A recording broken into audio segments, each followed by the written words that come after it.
Hi, welcome back to Cellar Rat TV with your host Cellar Rat, Addison Rex. So it's the beginning of August, and typically by the end of the month the ripened grapes start flowing into the crush pad and harvest would be getting started. But this year, 2010, has been a pretty cool summer.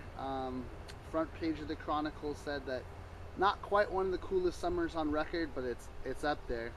You know, everyone was kind of waiting for the heat wave after the really cold and wet spring, and it just never came. And all the grapes have been waiting for it too. I've been talking to people from all around the Valley of the Moon, and they've all been saying that their grapes are about 3 weeks behind. Just down at the neck of the valley, they're starting to go through veraison, or veraison, which is the time in which the grapes start to get their color. So this is all Syrah grapes, and Syrah is a red grape, but as you can see, the berries are still green. They don't have any color yet, and they're very bitter still. Ooh. So they've got a lot longer to hang on this vine. Last year we harvested our grapes also very late in the season, around the beginning of November. Typically harvest lasts from anywhere between, this is in Northern California, obviously the growing seasons are different all around the world, but in Northern California harvest usually lasts from about the end of August to anywhere between early October to mid-November.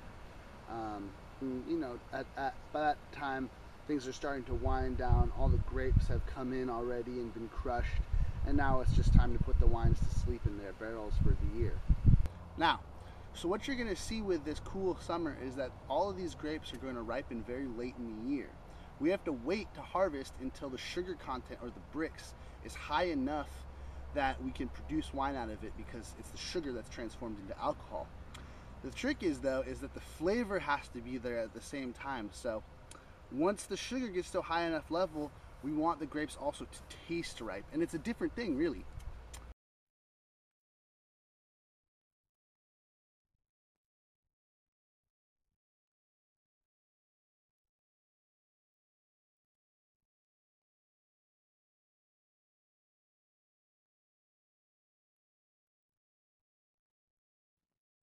Deerfield Ranch Winery sits right next to Kenwood Marsh. In fact, all the vineyards on the property surround it. That can make it difficult in this kind of growing season because the water table actually cools down the roots underground. So we're counting on lots and lots of sunny days. Now, I've never been one for long-term weather forecasts, and it's said that this cool summer is expected to continue.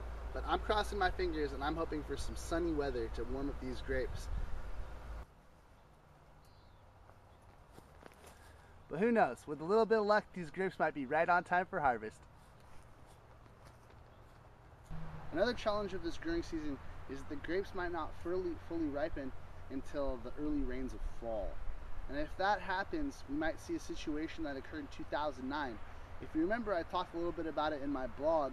What happened was the early rains can cause things like mold and mildew to occur, but they can also cause the roots to soak up an excess amount of water and dilute the flavor of the grapes. And so we have to wait until the roots dry out a little and the grapes dry out a little before it's harvest, or otherwise it won't be as flavorful as it could be. You know, but that's a perfect example, because last year we made some spectacular wine with a really challenging growing season. And it's during those challenging growing seasons that top winemakers really stand out and show their ability to make wine. Well, this has been a status update from the Cellar Rat. See you next week on Cellar Rat TV.